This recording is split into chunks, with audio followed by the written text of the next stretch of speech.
అందరికీ నమస్కారం. ఈరోజు మీ అందరికీ నేను వినిపించబోయే కథ నేనేం చేయను. రచయిత అర్చన చౌహాన్ గారు. ఇక కథలోకి వెళితే, మెల్లిగా తెల్లగా తెలతెలవారుతోంది. లేలేత సూర్యకిరణాలు కొబ్బరి ఆకులతో దాగుడు మూతలు ఆడుతున్నాయి. పక్షుల కిలకిలా రావాలు, వాకిళ్ళు ఊడుస్తూ కల్లాపు చల్లుతున్న శబ్దాలు కలగాపులగంగా వినిపిస్తున్నాయి. వాతావరణం ఆహ్లాదకరంగా ఉంది. ఎటు చూసినా ఓ క్రొత్త రోజు మొదలవుతోన్న సందడి, ఒకలాంటి ఫ్రెష్నెస్, తేటదనం, కొత్తదనం. సాధారణంగా నాకు ఇలాంటి వేసవి ఉదయాలను మా బాల్కనీలో నిలబడి ఆస్వాదించడం చాలా ఇష్టం. కానీ ఇవాళ ఇవేవి నా మనసును ఉల్లాసపరచలేకపోతున్నాయి. నేను ఎప్పటిలానే బాల్కనీలో నిలబడి ఉన్నాను. కానీ ఉదయం నా మనసు అల్లకల్లోలంగా ఉంది. నిన్న ఈ సమయానికి నేను ఇక్కడ ఇదే బాల్కనీలో ఎంత సంతోషంగా ఉన్నానో నేడు అంత విషాదంగా ఉన్నాను. అంతెందుకు, నిన్న సాయంత్రం వరకు నా ప్రపంచమంతా రంగులమయంగా, నా భవిష్యత్తు కలలతో నిండి, నా జీవితం మనోహరంగా రమణీయంగా ఉండింది. ఒకే ఒక్క రాత్రిలో ఎంత తేడా! నా ప్రపంచమంతా తలకిందులు కావడానికి, నా కలలు కల్లలు కావడానికి, రంగురంగుల జీవితం ఎడారిలా బోసిపోవడానికి ఒక్క రాత్రి సరిపోయింది.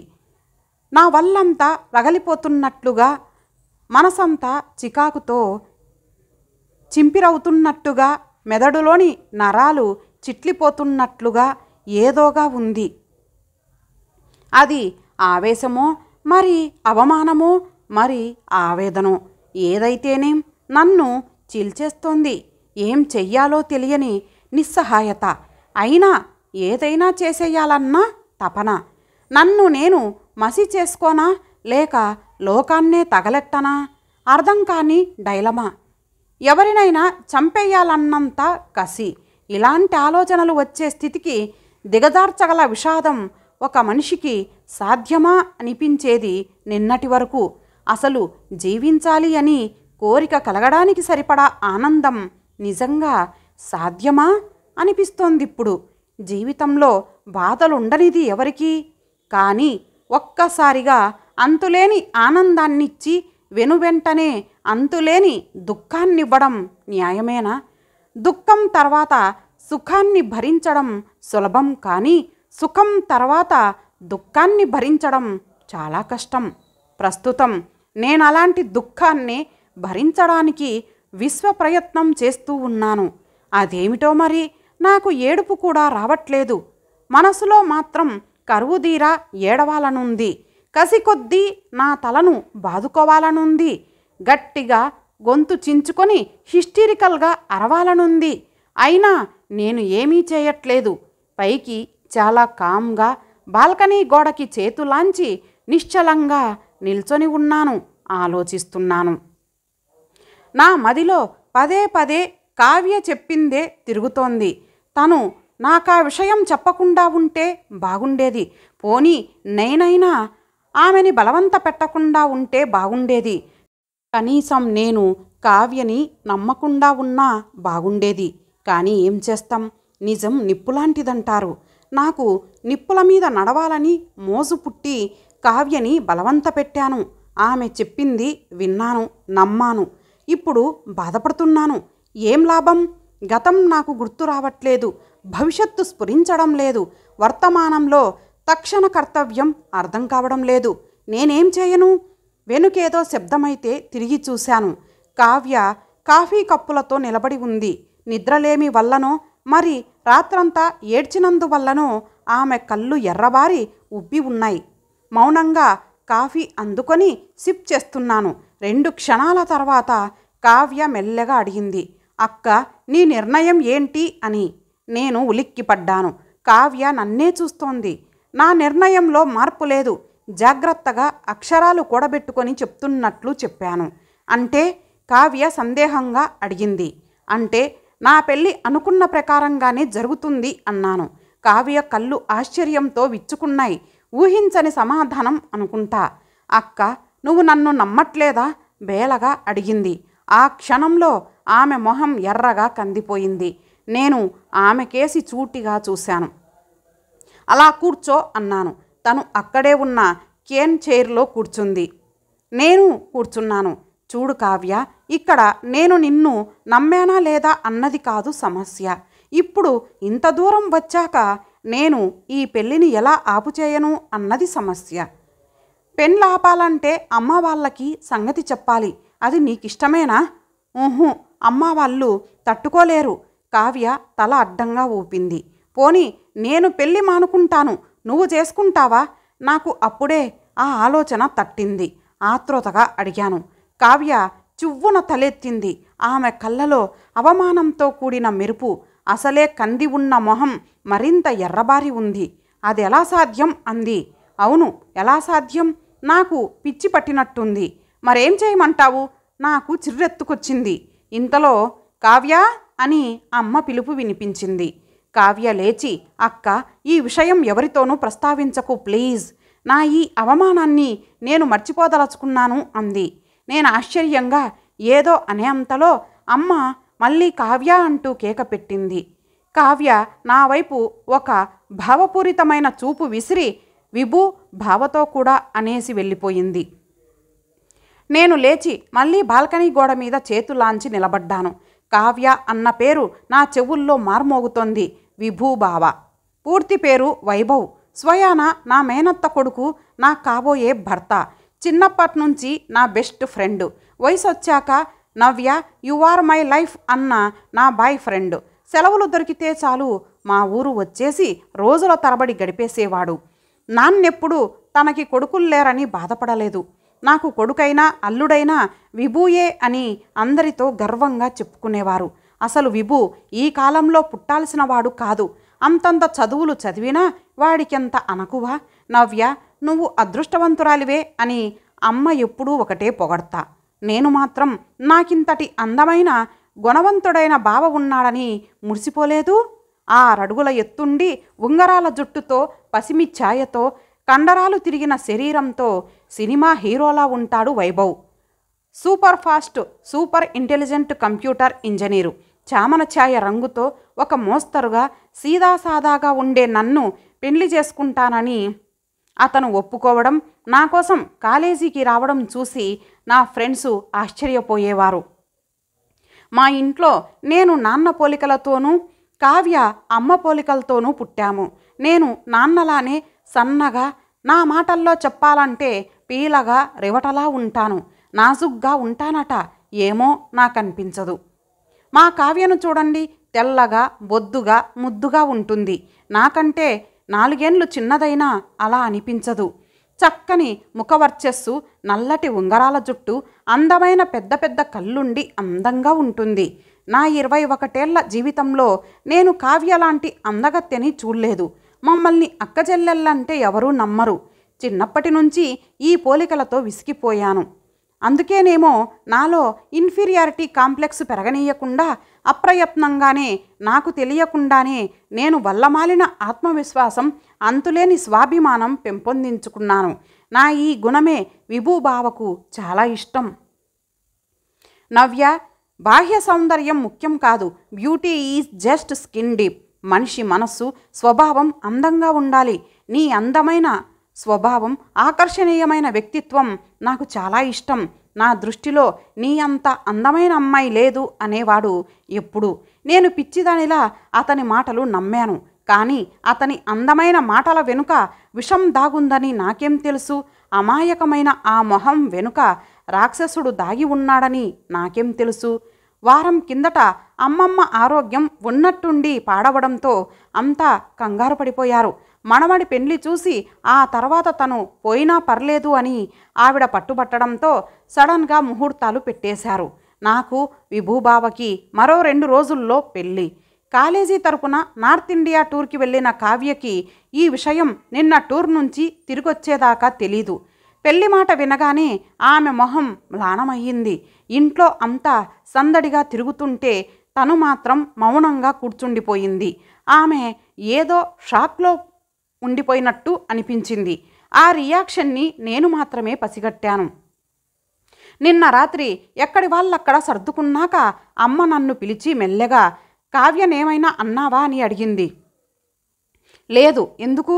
ఆహా, అది వచ్చినప్పటి నుంచి అదోలా ఉంటేను అంది అమ్మ. అయితే అమ్మ కూడా గమనించిందన్నమాట.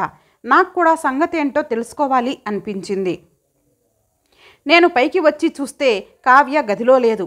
బాల్కనీలో ఒంటరిగా చీకటిలో కూర్చొని ఉంది. ఆమెకి కనీసం నేను వచ్చానన్న ధ్యాస కూడా లేదు. అంత గాఢంగా ఆలోచిస్తోంది. నాకు అర్థం కాలేదు. కావ్య, ఇక్కడేం చేస్తున్నావే అని అడిగాను. తను ఉలికిపాటుతో ఎగిరిపడింది. ఆమె వాలకం చూసి నేను నిజంగా కంగారు పడ్డాను. లోపలికి రమ్మంటే మెల్లిగా లేచి వచ్చి నిస్సత్తువగా బెడ్ మీద వాలిపోయింది. ఆమె మొహం చూసి నేను ఇంకా ఆశ్చర్యపోయాను. ఇంతగా మొహం వేలాడేసి దేని గురించి బాధపడుతోందో. కొంపదీసి ప్రేమలో పడిందంటే నాకు నవ్వొచ్చింది. టీనేజీ కదా, ఏ ఆకర్షణో ప్రేమ అనుకొని గోరంతలు కొండంతలు చేసుకొని ఆలోచిస్తుందేమో అదే అడిగాను. తను నా వైపు ఒక షార్ట్ ఎక్స్ప్రెషన్ వేసుకొని చూస్తోందే కానీ ఏమీ మాట్లాడలేదు. ఆమె అలా వింతగా ఎందుకు ప్రవర్తిస్తోందో తెలుసుకోవాలని నాకు పట్టు పెరిగింది. బలవంత పెట్టాను. నా మీద ఒట్టు అన్నాను. చివరికి విషయమేంటో చెప్పక్కర్లేదు, రాసి చూపించమన్నాను. కాసేపు సందేహించి ఆ తర్వాత ఏమనుకుందో లేచి పేపరు పెన్ను అందుకుంది. నేను ఆమెనే చూస్తూ కూర్చున్నాను. వణికే చేతులతో పేపర్ మీద ఏదో గబగబా గీకి పేపర్ మడిచి నాకిచ్చింది. నేను విప్పబోతుంటే వద్దొద్దు, బాత్రూంలోకి పోయి చూడు అంది. అబ్బో, అంత రహస్యమా అనుకున్నాను నేను. బాత్రూంలోకి వెళ్తుంటే అదేదో సస్పెన్స్ మూవీ క్లైమాక్స్ చూడబోతున్న ఫీలింగ్ వచ్చింది. బాత్రూమ్ తలుపు దగ్గర వేసి క్యూరియస్గా పేపర్ తీసి చదివాను. అందులో ఒకే ఒక్క వాక్యం రాసి ఉంది. అది చదివి నాకు ఒక్క క్షణం ఏమీ అర్థం కాలేదు. మళ్ళీ చదివాను. మళ్ళీ చదివాను. ఆ చిన్న పేపర్ ముక్క మీద రాసి ఉన్న మాటలకు అర్థం నా మెదడు రిసీవ్ చేసుకుంటున్న సారాంశం ఒక్కటేనా అనిపించింది. విభూబావ రేపుడిమి. కావ్య చాలా క్లుప్తంగా రాసింది. ఎంత సింపుల్గా, ఎంత ఈజీగా ఆ వాక్యం రాసింది. నా కలల మేడలు, నా ఆశల సౌధాలు ఆ ఒక్క వాక్యం బరువును మోయలేక కుప్పకూలిపోయాయి. నేను అలాగే బాత్రూమ్ గోడను ఆనుకొని కూర్చుండిపోయాను. ఆ క్షణంలో అది బాత్రూమ్ అని కానీ నేలంతా తడిగా ఉందని కానీ నాకు తట్టలేదు. ఇది ఎలా సాధ్యం? నన్ను ప్రాణానికి ప్రాణంగా ప్రేమిస్తున్నానని ప్రమాణాలు చేసిన మనిషి, నేను లేకుండా బ్రతకలేనన్న మనిషి, నేను నా జీవితాన్ని పంచుకోబోతున్న మనిషి, అన్నింటినీ మించి చిన్నప్పటి నుంచి నేను దేవుడు అన్నంతగా నమ్మిన మనిషి ఇలా ఎలా చేయగలడు? ఇప్పుడు 2 రోజుల్లో నేను పెళ్లి చేసుకోబోతున్న వ్యక్తి నా చెల్లెల్ని రేప్ చేశాడంటే ఎలా ఎలా ఎలా అన్నీ ప్రశ్నలే. తను జోక్ చేస్తోందేమో. ఈ ఆలోచనలతో నన్ను నేను కాస్త మభ్యపెట్టుకున్నాను. ఊరట పొందాను. శక్తి తెచ్చుకున్నాను. మెల్లిగా లేచాను. అద్దంలో నా మొహం చూస్తే నాకే భయం వేసింది. నాకు తెలియకుండానే కన్నీళ్లు కారి కారి చారలు కట్టాయి. మొహం కడుక్కొని ఓసారి గట్టిగా ఊపిరి పీల్చుకొని బయటకి వచ్చాను. కావ్య మొహం కప్పుకొని ఏడుస్తోంది. ఆమెను అలా చూసేసరికి నాలో మళ్ళీ అలజడి మొదలైంది. ఆ అలజడిని నొక్కివేస్తూ వెళ్ళి ఆమె భుజం మీద చేయి వేశాను. కావ్య గబుక్కున నా నడుం చుట్టూ చేతులు వేసి నా పొట్టలో మొహం దాచుకుంది. వెక్కిళ్లతో ఆమె భుజాలు ఎగిరిపడుతున్నాయి. నాకు కూడా ఏడుపొచ్చింది. కంట్రోల్ చేసుకున్నాను. తన తలను బలవంతంగా ఎత్తాను. ఛీ, ఏడవకు. అసలేం జరిగిందో, ఎప్పుడు జరిగిందో పూర్తిగా చెప్పు ప్లీజ్ అర్థించాను. తన ఏడుపు ఆగడానికి చాలాసేపు పట్టింది. నేను రకరకాలుగా బుజ్జగించాక మొత్తం మీద విషయం చెప్పింది. తను చెప్పడానికి ధైర్యం ఎలా తెచ్చుకుందో, నాకు వినడానికి ధైర్యం ఎలా సరిపోయిందో ఆ భగవంతుడికే తెలియాలి. 2 ఏళ్ల క్రితం తను వైభవ్ వల్లూరికి సెలవులకని వెళ్ళింది. నా ఎగ్జామ్స్ ఉన్నందువల్ల నేను వెళ్ళడం కుదరలేదు. అక్కడ ఓసారి ఇంట్లో ఎవరూ లేనిది చూసి బావ తనని రేప్ చేశాడట. అసలు రేప్ అంటే తెలుసా నీకు? అంతకంటే విపులంగా ఎలా అడగాలో తెలియలేదు నాకు. కావ్య ఒక అర్థపూరితమైన స్మైల్ ఇచ్చింది. నేను చిన్నపిల్లను కాదక్క అంది. మరి ఈ విషయం ఇంట్లో ఎందుకు చెప్పలేదు? పైకి బింకంగా ఉన్నా నేను అసలు స్థిమితంగా ఉండలేకపోతున్నాను. కనీసం అమ్మతో లేదా నాతోనైనా చెప్పి ఉండవచ్చు కదా. కావ్య మాట్లాడలేదు. ఎందుకు చెప్పలేదు? మళ్ళీ రెట్టించి ప్రశ్నించాను. చెప్తే అంతా నన్ను అసహ్యించుకుంటారని బెదిరించాడు. అయినా చెప్దామనుకున్నాను, కానీ ధైర్యం చాలేదు. ఆ అవమానాన్ని భరించడం చాలా కష్టమయ్యింది. ఇంత త్వరగా మీ పెళ్లి నిశ్చయిస్తారని నాకేం తెలుసు? వాడి రాక్షసత్వం నీ ముందు ఉంచాలని ఎప్పటినుంచో ధైర్యాన్ని కూడబెట్టుకుంటూ వచ్చాను. చివరికి పరిస్థితి ఇంతదాకా వచ్చింది. కావ్య బాధగా చెప్పింది. రాత్రంతా మేము అలాగే కూర్చున్నాము. ఇప్పుడేం చేయాలా అని తర్జన భర్జన పడ్డాము. ఒకరినొకరం ఓదార్చుకున్నాము. ఇదిగో చివరికిలా అన్నీ కోల్పోయిన విరాగిలా నిలబడి ఉన్నాను. 2 ఏళ్ల క్రితం అంటే కావ్యకి పట్టుమని 15 ఏళ్ళు కూడా ఉండవు. అంత చిన్నపిల్ల మీద అత్యాచారం చేయడానికి వాడికి మనసు ఎలా ఒప్పింది? అయినా పసికందుల మీద అత్యాచారం అని రోజు పేపర్లలో చదవట్లా? కానీ ఇలాంటిది మా ఇంట్లోనే, అది 2 ఏళ్ల వరకు నాకు తెలియలేదంటే మై గాడ్. అసలు ఇలాంటి వాళ్ళని నడి రోడ్డు మీద షూట్ చేయాలి. పేపర్లలో ఇలాంటి వార్తలు చదివినప్పుడు ఇలాంటి రాక్షసుల రాక్షసత్వం వాళ్ళ మొహం మీద ప్రతిబింబిస్తుంది అనుకున్నాను. కానీ ఇంత అమాయకంగా ఇంత చక్కని సంస్కారం కూడా కలిగి ఉంటారని ఇప్పుడే తెలిసింది. బాస్టార్డ్. తెలిసి ఇలాంటి వెధవని ఎలా పెళ్లి చేసుకోను? అమ్మమ్మ అనారోగ్యాన్ని, అమ్మా నాన్నల పరువును నిర్లక్ష్యం చేసి ఈ పెళ్లిని ఎలా మానుకోను? నేనేం చేయను? 2 రోజులు గడిచిపోయాయి. ఆ 2 రోజులు ఎలా గడిపానో నాకే తెలీదు. క్షణం చస్తూ బ్రతికాను. ప్రతి క్షణం బ్రతుకుతూ చచ్చాను. 2 రోజులు 200 యుగాలుగా గడిపాను. తీరా ఈ రోజు అంటే నా పెళ్లి రోజు కాదు, నా చావు రోజు వచ్చేసరికి అప్పుడే వచ్చేసిందా అనిపించింది. ఈ 2 రోజులు కావ్యని తప్పించుకొని తిరిగాను. పచ్చని తోరణాలు, పూల పందిళ్ళు, ముగ్గుల వాకిళ్ళు, బాజాలు, భజంత్రీలు ఇవన్నీ చూస్తుంటే నాకేదోగా ఉంది.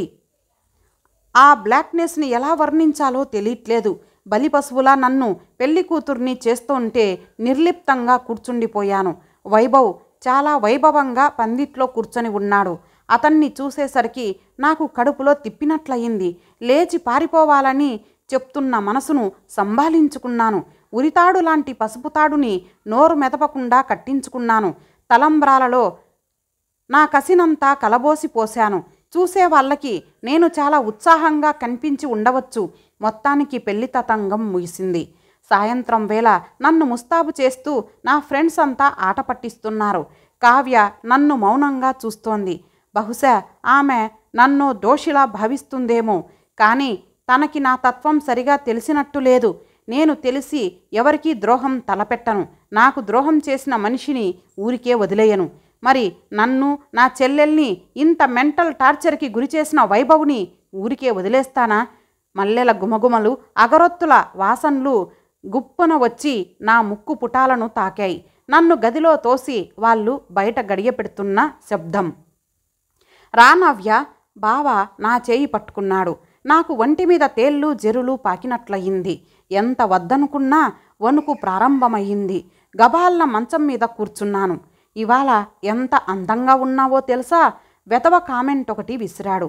నా భుజాల చుట్టూ చేయి వేసి, నవ్య, ఈరోజెంత మంచిది, నా కల నిజమయ్యింది. నీవు నా భార్యవయ్యావు. ఇక నుంచి నీకు నేను, నాకు నువ్వు. మన మధ్య దాపరికాలు వద్దు, రహస్యాలు అసలే వద్దు. పెళ్ళికి పునాది నమ్మకం. నీ మీద నాకు, నా మీద నీకు నమ్మకం ఉంటే చాలు. ఈ ప్రపంచం ఏమైనా కానీ చాలా ఎమోషనల్గా చెప్తున్నాడు. నాకు గనక అతని అసలు స్వరూపం తెలియకుండా ఉంటే ఆ అందమైన మాటల వలయంలో అతి సులభంగా చిక్కుకుపోయి ఉండేదాన్ని. నమ్మకమట నమ్మకం, వెధవ డైలాగ్ ఒకటి. ఇప్పుడు నేను కావ్య విషయం అడిగితే బుకాయిస్తాడేమో. ఏమండి అన్నాను. ఈ అండి ఏంటి కొత్తగా? నవ్వాడు. నేను నవ్వాను. సరే వైభవ్ అన్నాను. విభు అనాలి. అతని కళ్ళలో మెరుపుని ఏమంటారో మరి. విభు, నీకో విషయం చెప్పాలి సీరియస్గా అన్నాను.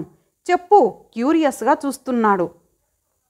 కొంచెంసేపు మౌనంగా ఉండి అతని క్యూరియాసిటీని పెంచాను. ఆ తర్వాత గట్టిగా ఊపిరి పీల్చుకొని మెల్లిగా, అతి మెల్లగా ఒక్కొక్క మాటే వత్తి పలికాను. విభు, ఐఆమ్ నాట్ ఏ వర్జిన్ అని. ఆ మాట విన్న క్షణంలో అతని మొహంలో కదలాడిన భావాన్ని ఎలా వర్ణించను? వెర్రి మొహమేశాడు. ఆ తర్వాత మెల్లగా, నేను చెప్పింది జీర్ణమయ్యింది కాబోలు. అంటే ఒక్క మాటే పెగిలింది. అంటే ఐ వాజ్ రేవ్డ్. తలంచుకొని చెప్పాను. వాట్? అతను షాక్లోకి పోయాడు. ఏమనాలో తోచనట్టు ఉండిపోయాడు చాలాసేపు. ఎప్పుడు ఎలా మాటల కోసం తడుముకుంటున్నాడు. నా 15వ ఏట చెప్పలేక చెప్తున్నట్టు చెప్పాను. My God! అతను గుటక మింగాడు. మా ప్రిన్సిపాల్ కొడుకు, అమెరికాలో సెటిల్ అయిన ప్రిన్సిపాల్ కొడుకు పేరు చెప్పాను. 2 రోజుల నుంచి పడుతున్న టెన్షన్తోనో మరి అబద్ధం చెప్తున్నానన్న గిల్టీ కాన్సెప్ట్తోనో నాకు ఏడుపు ముంచుకొచ్చింది. భోరున ఏడ్చాను. వెక్కి వెక్కి ఏడ్చాను. అసలు నేను చెప్పింది అతను నమ్మాడో లేదో చూసుకోలేదు. ఓవేళ నమ్మినా అతని రియాక్షన్ ఏంటో చూసుకోలేదు. నా మనసులోంచి ఏదో బరువు దిగినట్లయింది. నా మటుకు నేను ఏడ్చి ఏడ్చి ఎప్పుడో పడుకున్నాను. తెల్లవారుతుండగా మెలకు వచ్చింది. వైభవ్ బాల్కనీలో కూర్చొని ఉన్నాడు. రాత్రంతా అక్కడే గడిపినట్టున్నాడు. తనదాకా వస్తే కానీ తెలీదు. నాకు తెలిసి వైభవ్ చాలా పోజెసివ్. నా వైపు ఎవరైనా చూస్తే చాలు మొత్తుకునేవాడు. నాకు ఆనందంగా ఉంది. అతను నన్ను ఎంత మెంటల్ టార్చర్కి గురి చేశాడో నేను అతన్ని దాదాపుగా అంతే బాధ పెట్టాను. Tit for tat. కుక్క కాటుకి చెప్పు దెబ్బ. ఉన్నట్టుండి అతను వెనక్కి తిరిగాడు. ఒక్క రాత్రిలో అతనిలో వచ్చిన మార్పుకి నేను ఆశ్చర్యపోయాను. ఒక్క రాత్రిలో మొహమంతా పీక్కుపోయి కళావిహీనంగా తయారయ్యింది. మాసిన గడ్డం, రేగిన జుట్టు, ఆహా, నా కంటికింపుగా అనిపించింది. అతను లేచి నా వద్దకొచ్చాడు. నవ్య, జరిగింది మర్చిపో అంటూ ఏదేదో చెప్తున్నాడు. నేనేమీ వినట్లేదు. అతని మొహమే చూస్తున్నాను. బహుశా తను చేసిన వెధవ పనికి ప్రతిఫలంగా ఇలాంటి భార్య దొరికిందని రాజీపడినట్టున్నాడు. వెల్, నేను రాజీపడగలను. పెళ్ళైన మొదటి పండక్కని ఇంటికొచ్చాను. ఈ 3 నెలల్లోనూ చెప్పుకోదగ్గ విశేషమేమీ లేదు. మా కాపురం సజావుగానే సాగుతోంది. అన్నట్టుగానే అతను మళ్ళీ మామూలుగానే ప్రవర్తిస్తున్నాడు. ఇంకా చెప్పాలంటే తెగ ప్రేమ వలకబోసేస్తున్నాడు. నేను మాత్రం ఇంకా వైభవ్ని క్షమించలేకపోయాను. నేను ప్రెగ్నెంట్ అని తెలిసి అమ్మ చాలా సంతోషపడింది. ఏవేవో హడావిడిగా చేస్తోంది. నేను మెల్లిగా పైగదిలోకి వచ్చాను. పెళ్లికి ముందు నేను కావ్య షేర్ చేసుకున్న గది. ఈ గదిలో ఎన్నెన్ని జ్ఞాపకాలు. చిన్నప్పటి గిల్లి కజ్జాలు, టీన్స్లోని కబుర్లు. ఆ రోజులు తిరిగొస్తే ఎంత బావుండు. ఆలోచిస్తూ పరధ్యానంగా టేబుల్ పైనే బుక్స్ సర్దుతున్నాను. ఒక చిన్న డైరీ జారిపడింది. అది కావ్యది. దానికి డైరీ రాసుకునే అలవాటుంది. ఎత్తి పెట్టేద్దామని వంగాను. గాలికి రెపరెపమంటోన్న పేజీలో నా పేరు కనిపించింది. ఉత్సుకత కొద్దీ చదివాను. చదివి తల పట్టుకొని అక్కడే కూలబడ్డాను. నా ఒంట్లో ఎక్కడా శక్తి లేకుండా పోయింది. మెదడు స్తబ్దుగా అయిపోయింది. ఇంతలో తలుపు తోసుకొని కావ్య వచ్చింది. నన్ను చూసి చిరునవ్వుతో విచ్చుకున్న ఆమె పెదాలు నా చేతిలోని డైరీ చూడగానే ముడుచుకుపోయాయి. నా డైరీ నువ్వెందుకు తీశావు? కఠినంగా అడిగింది. దూకుడుగా లాక్కోబోయింది. నేనివ్వలేదు. కావ్య, ఇందులో ఇలా రాశావేంటి? నా గొంతు వణుకుతూ ఉన్నట్టు నాకు తెలుస్తోంది. ముందు ఆ డైరీ నాకివ్వు. కావ్య మొహం ఎర్రగా ఉంది. ఇందులో రాసింది నిజమా? రెట్టించాను. తను మాట్లాడకపోయేసరికి నాకు పిచ్చి కోపం వచ్చింది. చెల్లున ఒకటిచ్చాను. ఆ విసురుకు కావ్య వెళ్ళి మంచం మీద పడింది. పడిన వెంటనే సంభాళించుకొని చెంప నిమురుతూ కావ్య నా వైపు అసహ్యంగా చూసింది. అవును, నిజమే అంది. ఆమె కళ్ళు క్రూరంగా ఏదోలా ఉన్నాయి. ఎందుకు? నా గొంతు అతి కష్టంగా పెరిగింది. నాకెందుకు ఇలా అబద్ధం చెప్పావు? ఎందుకంటే ఐ లవ్ వైభవ్. అసలు నీకంటే నేను ఎంత అందంగా ఉంటాను. నాలాంటి దానికి దక్కాల్సిన వాడు అంత అందగాడు నీకెందుకు దక్కాలి? నువ్వేం బాగుంటావు? అయినా బావ నీ వెంటే పడ్డాడు. అందుకే అబద్ధం చెప్పాను. బావ నన్ను రేప్ చేశాడని కట్టుకథలు అల్లాను. అలా చెప్తే నువ్వు బావతో నా పెళ్లి జరిపిస్తావని అనుకున్నాను. కానీ నువ్వేమో బావని చేసుకొని హాయిగా ఉన్నావు. కావ్య గొంతులో ఈర్ష్య ఉట్టిపడుతోంది. నా బుర్ర తిరిగిపోయింది. నేను హాయిగా ఉన్నానా? నా భర్తకి లేనిపోనివి కల్పించి చెప్పుకొని నా బతుకుని నేనే నాశనం చేసుకొని హాయిగా ఉన్నానా? తను అందగత్తెనన్న అహంతో, నా మీద అసూయతో నా చెల్లెలు చెప్పిన అబద్ధాలను నమ్ముకొని నా కాళ్ళను నేనే నరుక్కొని నేను హాయిగా ఉన్నానా? నేను చెప్పింది నిజమని నమ్మి కూడా వైభవ్ నన్ను ఎంత ప్రేమగా చూసుకుంటున్నాడు. భగవంతుడా, నేను చెప్పింది అబద్ధమని నా భర్తని ఎలా నమ్మించను? ఒక మంచి మనిషిపై నిందలు మోపిన చెల్లెల్ని ఎలా శిక్షించను? సున్నితమైన నా భర్త హృదయంలో నేను రేపిన మంటను ఎలా ఆర్పను? అటు తిరిగి ఇటు తిరిగి నా కథ మళ్ళీ మొదటికే వచ్చింది. I am back to square one. నేనేం చేయను. ఇంతటితో ఈ కథ సమాప్తం. మరలా మరొక మంచి కథతో కలుద్దాం. అంతవరకు సెలవు. నమస్తే.